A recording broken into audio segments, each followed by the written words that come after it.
Hi everyone, Cobweb Rose here, and today I wanted to bring you guys a candid discussion about my nutrition and eating experience when I was through hiking the Appalachian Trail in 2023. So just as a disclaimer, although I am a nurse, I am not bringing you guys healthcare advice in this video. If you're seeking that, please go see your physician or your dietitian or your nutritionist, someone who's licensed to actually help you with those sorts of needs. The discussion I'm bringing you guys today is my personal experience with eating and nutrition during the Thru hike. So these are really just stories from my perspective and things that I heard from other hikers. So hopefully this helps you better prepare for what you could face when you're doing your next Thru hike. So one of the things that I heard a lot about before I started through hiking the trail was hiker hunger. This term you guys have probably heard about if you've been anywhere around the through hiking culture. And basically what it means is that you are just super hungry. Like somebody puts a 4-person family meal in front of you and you feel like you could eat the entire thing, and you just might.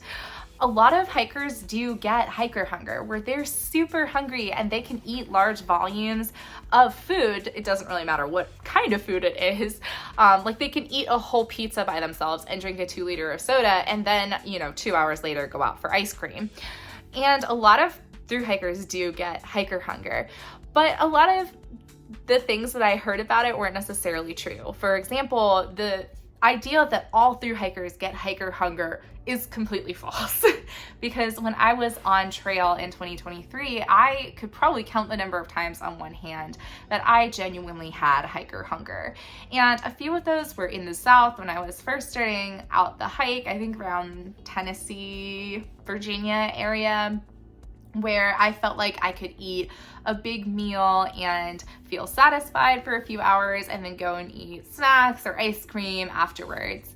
And I think a lot of it coincided with when we started doing bigger miles in our day, so we were burning a lot more calories. But really, for the majority of the trail, I wasn't that hungry. I mean, when I came out of the 100-mile wilderness, I was, definitely had the hiker hunger then. I think I ate 2 sandwiches, like a huge bag of chips, and had 5 scoops of ice cream immediately after walking out of the 100-mile wilderness because I was so hungry. I felt like I probably ate a moose at that point. But that one was definitely driven by the fact that we hadn't had town food in a week and we didn't pack nearly enough food for our 7-day stretch in the 100-mile wilderness. Now, the issue that I really ended up facing on trail wasn't hiker hunger, it was actually food aversion. And Vermont was really where it kind of smacked me in the face that I had this problem with eating on trail. For me, it kind of developed slowly as I worked my way to Maine. And what that looked like for me was that I'd be walking through a grocery store trying not to gag, looking at the food options that I had because I just didn't want to eat any of them. Like, I just didn't want to eat at all. If I could have made it through that section without eating, I probably would have done it. Like, I've been eating the same sorts of food since I'd been in Georgia, and freeze-dried meals were good, but I couldn't carry a lot of those because they were heavy and they took up space in my bear can and my food bag when I switched to a food bag. And a lot of these grocery stores have very similar options for food, so you end up eating very similar items the entire trail. And then you can only really get fresh items when you're in town because the summer was so hot that things like fresh fruit or fresh vegetables or sandwiches that you packed out of town just wouldn't last for more than a day. So I think my body was just really at a point where I was looking at my food choices and I hated all of them, and that was really a struggle for me. And also, I think at that point, my body had gotten used to eating a lot of small snacks throughout the day instead of 3 big meals because that's just how my body handled food better when I was on trail, was to do a lot of little snacks throughout the day. And I think I was just at the point where the idea of eating something more than just a little snack every couple of hours just was not appealing to me at all. The problem with me developing an aversion to eating food and putting calories in my body was that I was asking more and more and more of my body as it was wearing itself down, as we hiked longer and longer, we hiked bigger miles, we hiked a lot more elevation gain and loss. And so our bodies were just, they're getting tired as they were approaching 2,200 miles of walking with a backpack on every day, day in and day out. And so I ended up developing problems with hypoglycemia or low blood sugar when I was on trail. And I'd never had blood sugar issues before I got on trail. And I think I started noticing them really when I was in Tennessee, when I got norovirus. And of course, my insides were trying to be on my outsides for about 24 hours. And then I ended up having a lot of nausea following norovirus. So I wasn't getting nearly enough calories and that's really kind of when I started running a huge calorie deficit, was in that area. But also, if you're not putting enough calories into your body, but you're burning so many, it's that simple in and out graph that everybody did when they were in like middle school, where your input has to match your output. And my input did not come close to matching my output. I would maybe have 1,000 calories in a day. And, the estimate I've heard for how many calories through hikers burn in a day is 6,000 to 8,000. And that math doesn't add up. So if you do the wrong thing for the right amount of time, you're going to develop problems with your body. And so for me, I would start getting symptoms of low blood sugar. I'd start getting really nauseous. I'd be really tired. I'd start feeling a little lightheaded. And eventually I actually started getting to the point where I would get really confused. And the only thing that my brain knew was, we've been following these white rectangles on trees all day, every day for months. So just keep doing that. It doesn't matter if nothing else in the world makes sense. Struggle Bus, one of my hiking companions in New Hampshire and Maine, actually called it my full-on zombie phase, because I would just be walking, but I'd kind of stop responding to the guys when they were asking questions or bantering back and forth. And one of the days when we were going into Bennington, Vermont, I got to the point where I actually didn't remember a lot of the hike that we did that day, and I was asking the same questions over and over and over again. And the guys actually were looking at each other, Snapshot and MC were looking at each other like, is she gonna make it off the mountain? Because I don't know that that's gonna happen. And I ended up just like, I was so confused. I had no idea what was going on. I think I asked the guys like 3 or 4 times where we were supposed to be going that night, because I knew we were going somewhere, but I didn't know where that somewhere was. And then as I was going down, there's a really steep, just giant bouldery staircase going down into the road that you can use to hitch into Bennington, Vermont. And as I was going down that, I had to sit down because I felt like I was gonna pass out and just fall down this giant stone staircase. So I was like shoving fruit snacks in my mouth like it was going out of style because I didn't know what else to do. And honestly, that night that we were in the hotel room, I was exhausted. Like I was so tired. And I went to bed thinking, you need to eat dinner, and I didn't. And that was the only night I ever had on trail that I was concerned that I may not wake up in the morning because I don't know what my blood sugar is gonna do overnight. So that was really a very scary experience for me that particular day. But also the fact that I went from having sort of the more benign symptoms of hypoglycemia, like the nausea and fatigue and lightheadedness, where I would kind of get these signs and they'd be warning me for like an hour if I ignored them, that my blood sugar was dropping and I needed to put some food in my system and everything would be fine. And by the time I got into like Vermont, New Hampshire, and Maine, my body just kind of skipped over those signs and went straight to full zombie mode, where I was just confused and I just knew all I was supposed to do was hike. And that was when it started getting really scary for me. But thankfully, I was hiking with a family of guys that knew what my symptoms looked like, and they knew anytime I started behaving a certain way, that my blood sugar was dropping. And so they would sit me down and say, Cobweb, you need to drink electrolytes right now, and you need to eat your fruit snacks, and then you need to eat a real snack, like peanut butter crackers, Triscuits, whatever. You need to eat something. And thankfully those guys made sure that I never got to the point where I was beyond being able to help myself get my blood sugar back up again. Another issue that I had a lot of trouble with on trail was dehydration. And we had a very, very hot summer on the AT in 2023. And we were sweating a ton all day, every day. We were sweating because we were working hard, we were outside, we would be going in and out of the green tunnel, and it was just a super high humidity year. So I was sweating out a lot of my electrolytes and a lot of my fluids and not drinking enough, because I don't drink enough on a regular basis, enough water. And so I would end up dehydrated. And for me, that manifested in really bad migraines when I got into camp. And I had it like when we went to the Warwick Drive-In Theater in New York. I was so excited about that. I was like, I'm gonna watch the movie at the Warwick Drive-In. It's gonna be a highlight of my trip. And I got so dehydrated that day during our hike that I had a terrible migraine, and I just had to lay in my tent with my eyes closed because I couldn't do anything else. We also ran into issues with water sources being dried up. So you would end up maybe getting 2 liters of filtered water and having to make that last on a very, very hot day until a water source that was maybe 20 miles away, or you'd have to add a lot of extra weight to your pack by packing out a lot of extra water in your CNOC bladder, and water is heavy. It's 2.2 pounds a liter. So we didn't always do that, and we probably should have. So we were rationing our water intake, and that definitely caused me to go into dehydration multiple times.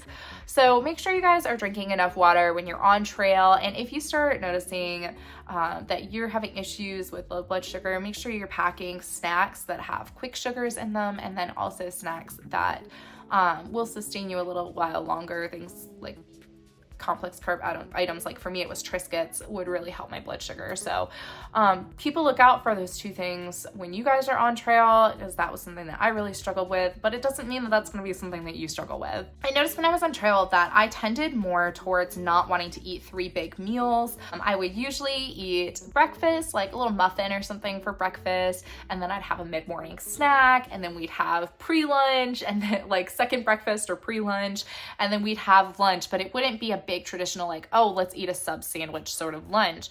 It was, for me, I did a lot of cheese crackers and like beef jerky, and I'd eat like half of what I had laid out for the day at like first lunch, and then I'd eat the other half at second lunch. Then we'd have a mid-afternoon snack, then you'd have pre-dinner, and then you'd have like a big meal for dinner. And we found that for all of us, actually, that method worked out so much better than sitting down and eating breakfast, not eating anything until lunch, maybe having a snack, and then not eating anything else until dinner. Because what that gave us was that gave us a pretty steady fuel throughout the day, and that worked pretty well for everyone. The thing that I noticed on trail is, on trail, the thru hiker mantra kind of is that a calorie is a calorie. So, you get a honey bun from the store, and it's cheap, and it packs down well, and it's like 1,000 calories.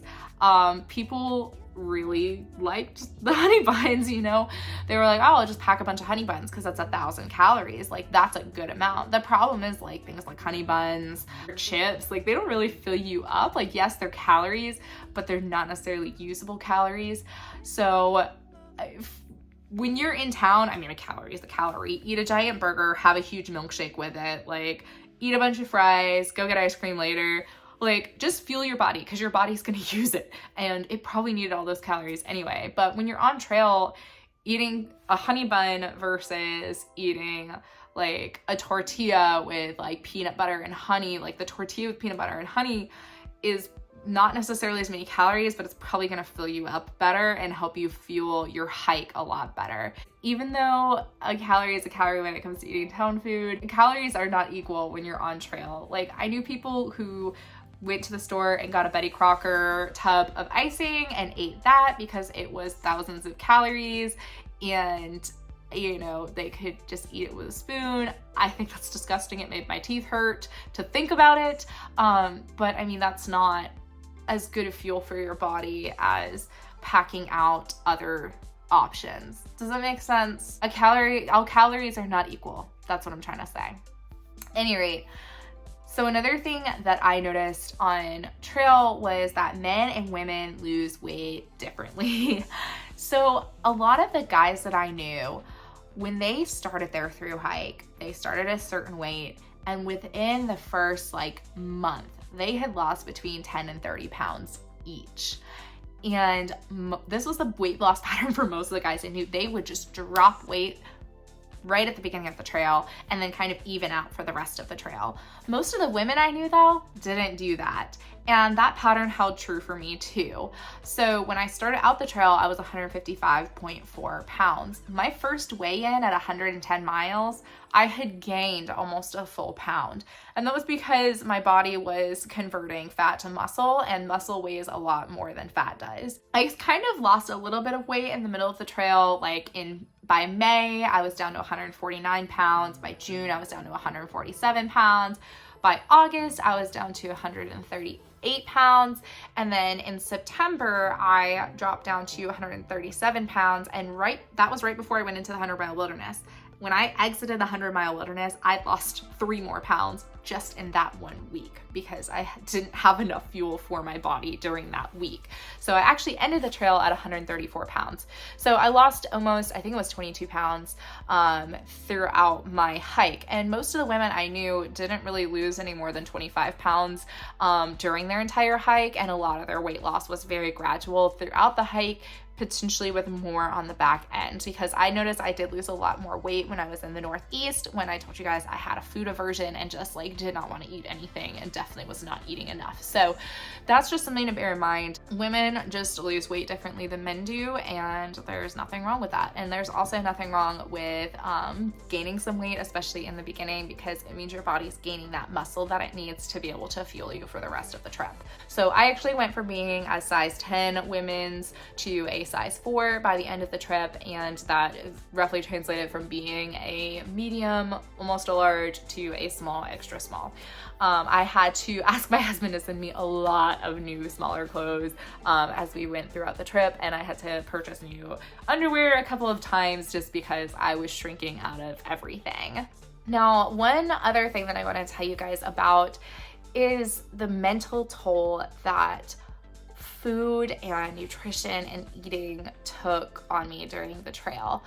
At the beginning, I really didn't have a lot of issues with eating food. I was just kind of figuring out, what I can pack out, how long it lasts, what I can fit in my bear can, buying too much versus too little food, and, just trying to figure out my way as a thru hiker and what was going to work best for my body. So I didn't have as many mental issues with food during the beginning of the trail, but then as time went on and I developed the food aversion and started having more issues with my blood sugar and just with dehydration, and then the normal mental toll that builds as you do this really long, very difficult thru hike, not being able to fuel my body appropriately and rolling into camp a lot of nights with migraines and dehydration, or, having to drop my miles because I just couldn't make it to the campsite because my blood sugar had dropped again. All of that was it was very frustrating, and it was a lot of stress.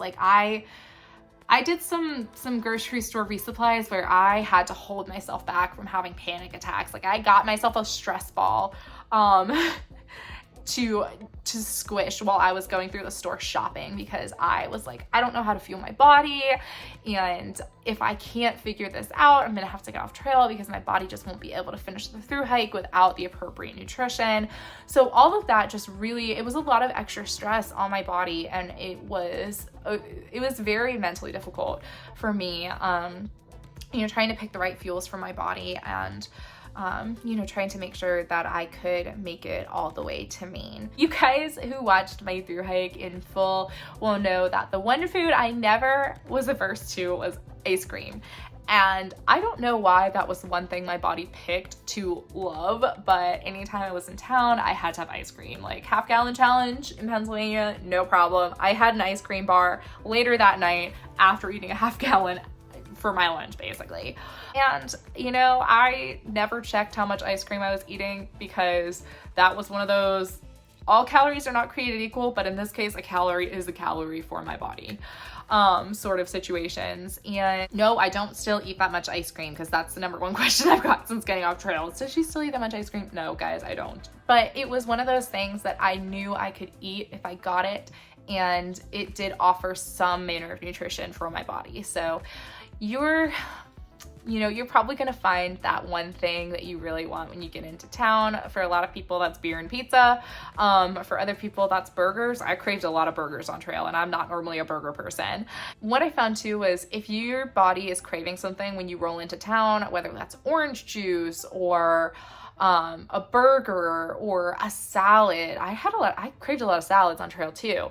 Get that thing when you're in town, because your body's trying to tell you that it needs the nutrients that are in whatever you're craving. So go for it, because you're gonna burn it off no matter what you do. Also, one helpful tip for you guys is, if you ever notice that your body is starting to smell really strongly of ammonia, that's that smell that you get when you pee. Like your pee smells like ammonia. If your body starts smelling like ammonia and you start noticing maybe you're having a lot of hair loss, those are both signs that you're not getting enough protein in your diet. So try to up the amount of protein that you're getting, whether that's by adding protein powder to things, getting protein bars when you're in town, or what the guys and I usually did when we were in town was we would actually get protein shakes, and we would drink a protein shake for every day that we were in town. So we really liked the Fairlife protein shakes. They were 42 grams of protein, and none of us developed any issues with our protein intake when we were on trail. But that's something for you guys to definitely keep an eye out as a warning sign from your body that maybe you might be having some issues with your nutrition too. So that's just my personal experience with my nutrition, my body's nutritional needs, and my issues with eating when I was on my 2023 through hike. So if you guys have any questions or comments, please feel free to drop them below. I know that this is kind of a off the wall subject, if you will, as far as through hiking goes, but the way that you feel your body for a through hike is extremely important, and not everyone's through hike is going to look the same. Some people never have any issues with food while they're on trail. Some people have hiker hunger the whole way. Some people end up like me with a food aversion where they don't want to eat anything because they've just been eating the same thing for 6 months. But no matter what your through hike looks like, please remember that it is important to fuel your body, because that's how you make it to Maine, guys. If you can't fuel your body's not going to be able to function the way that it needs to keep you hiking. As always, thank you guys for watching. Please like and subscribe the video, share the channel with your friends, and as always, happy trails and good luck with that on trail nutrition, guys. Thanks for watching.